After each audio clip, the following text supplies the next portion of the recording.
Do you remember what it felt like to be unreachable? I don't mean turning your phone on Do Not Disturb. I don't mean leaving it in the other room. I mean the time when you left the house, and for those few hours you simply ceased to exist for the rest of the world. If you are watching this, there is a good chance you feel a very specific type of ache in your chest, and I would not call this ache nostalgia. Nostalgia is when you miss a TV show or a specific candy from your childhood. This is different. This feels like grief. You are walking through the modern world. You have the smartphone, you have the apps, you have the high-speed connection. But inside, you feel like a traveler who arrived in a foreign country where you don't speak the language. You look around at people filming their food, filming their tears, filming their workouts, and you don't feel superior. You just feel tired. You miss the mystery. You miss the silence. You miss the version of yourself that existed before you had to curate an identity for an invisible audience. Psychologically, you are not stuck in the past. You are experiencing a phenomenon known as digital dissonance.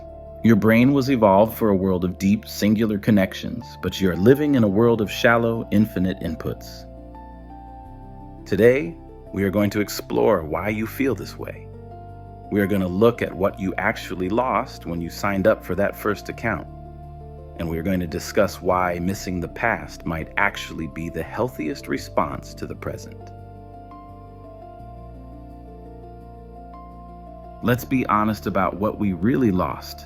We didn't just lose our privacy, we lost our mystery. Think about how you used to meet people. You would meet someone, and you knew nothing about them. You had to talk to them. You had to ask questions. There was a slow, gradual uncovering of a human soul. It took months, sometimes years, to truly know who they were. Now, you meet someone, and before you have even had your second conversation, you have scanned their entire history. You know where they vacationed in 2018. You know what their political leanings are. You know what they ate for breakfast. The book is open before you have even read the first page. And because we know everything, we value nothing. This constant flood of information has created a psychological state where curiosity cannot breathe. Curiosity requires a gap. It requires a lack of knowledge. It requires the feeling of wondering. But we don't wonder anymore.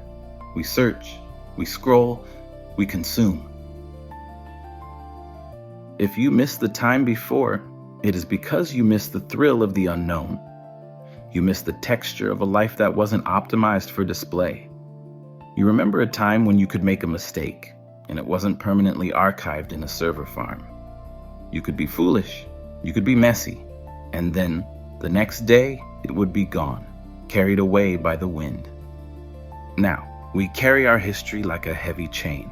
We are terrified of being misunderstood, yet we constantly explain ourselves to people who do not care.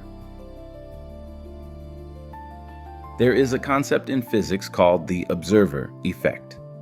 It states that the mere act of observing a phenomenon changes it. Social media has applied the observer effect to the human soul. Because we know we can be watched at any moment, and because we are constantly documenting our own lives, we have stopped living and started performing. Think about the last time you saw a sunset. Did you look at it? Or did you look at your screen looking at it? Did you feel the cold air on your face, or were you thinking about the caption? This is the tragedy of the modern mind. We have split ourselves in two. There is the you that is living the moment, and there is the director you that is trying to frame the moment. And the director is a tyrant. The director doesn't care if you are happy. The director cares if it looks like you are happy. If you are someone who misses the old world, it is because you are tired of the performance. You crave a moment that is yours and yours alone. You want to eat a meal without auditing its aesthetic value. You want to cry without thinking about how your sadness might be monetized for sympathy. You want to return to a state of being unperceived. There is a profound freedom in being unperceived. When no one is watching, you don't have to be smart. You don't have to be beautiful. You don't have to be successful. You just have to be. The fatigue you feel, that deep, bone-weary exhaustion, is the weight of maintaining an avatar that never sleeps. You are keeping a digital Tamagotchi alive, and that Tamagotchi is you, and it is hungry. It is always hungry for more content, more attention, more validation. Stepping away would not make you boring. It would make you free. When social media entered our lives, we were promised that we would be more connected than ever before. But look around. Do you feel connected? Or do you feel a strange, vibrating loneliness that hums in the background of your day? We traded conversation for connection, and they are not the same thing. A conversation is messy. It has pauses. It has awkward silences. It requires presence. A connection is sterile. It is a double tap. It is a comment. It is a low-effort signal that says, "I see you," without actually looking at you. The psychology of this is brutal. Our brains are wired for tribal belonging. We crave the feeling of being known, but social media gives us the feeling of social interaction without the biological reward. It is like eating empty calories. You keep eating, but you are still starving. You scroll through hundreds of faces, hundreds of lives, and your brain thinks you are in a room with 1,000 people, but your body knows you are sitting alone on a couch. This disconnect, this gap between what the mind perceives and what the body feels, creates a subtle, chronic anxiety. If you miss the days of landlines and letters, you are missing the weight of intention. To call someone back then required effort. You had to be home. They had to be home.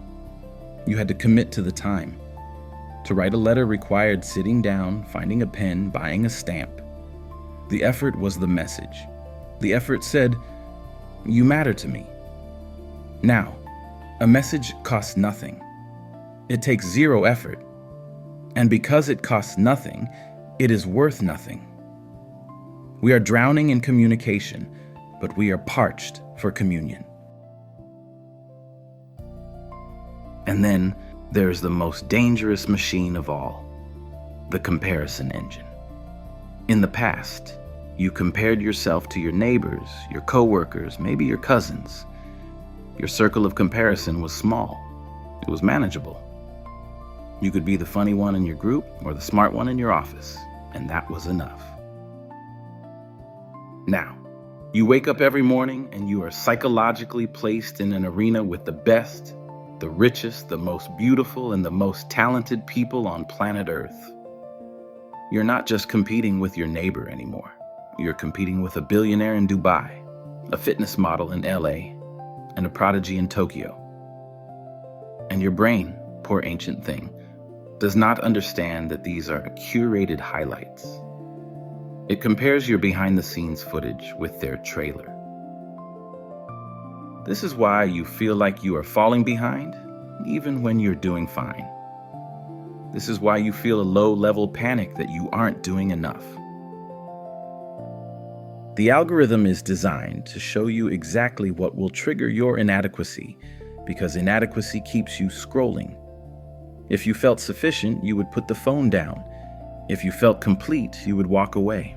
So the machine must keep you in a state of mild deficiency. It must keep you hungry. But here is the truth you need to hear. You were not built to process the achievements of 7 billion people.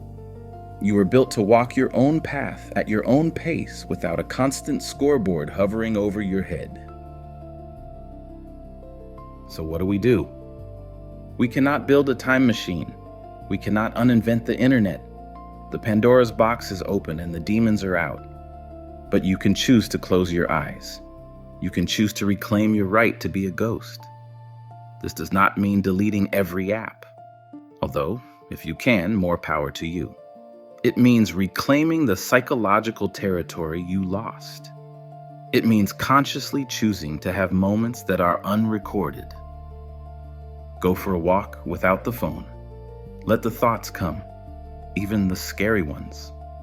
Let the boredom wash over you. Boredom is not the enemy. Boredom is the soil where imagination grows. You haven't had a brilliant idea in years because you haven't been bored in years. You have plugged every gap of silence with noise. Pull the plug. Stop performing.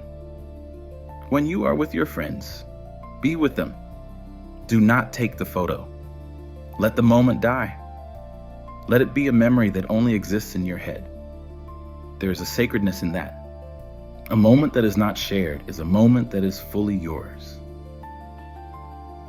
And realize that the anxiety you feel, that fear that you are missing out, that fear that you are becoming irrelevant, is a lie sold to you by a system that needs your attention to operate. The most interesting people in the world right now are not the ones making the most noise. They are the ones who have kept a part of themselves for themselves. They are the ones who have a secret garden that the public cannot touch. If you have watched this far, it is because you are ready to disconnect, even just a little bit. You are ready to stop feeding the machine and start feeding your own soul. Do not let anyone tell you that you are old-fashioned or out of touch. You are sensing something that is true. You are sensing that life is meant to be lived in 3 dimensions, with all its mess, and all its grit, and all its fleeting beauty. The world is loud, and it is getting louder. The signal is everywhere, but you do not have to tune in. You have the power to turn the volume down. You have the power to step out of the stream and sit on the bank. Let them post, let them scroll, let them scream into the digital void. You can just watch. You can listen to the wind. You can look at the person across from you and actually see them. It is a brave thing in this day and age to choose reality over the simulation, but it is the only choice that leads back to yourself. So put the device down, look up. The world is still there. It has been waiting for you. If this video spoke to that quiet part of you that misses the silence, click the like button. It helps us find the other ghosts in the machine. And if you want to explore more about the depths of the human mind without the noise, consider subscribing. We are building a tribe of people who are remembering how to be human. Welcome home.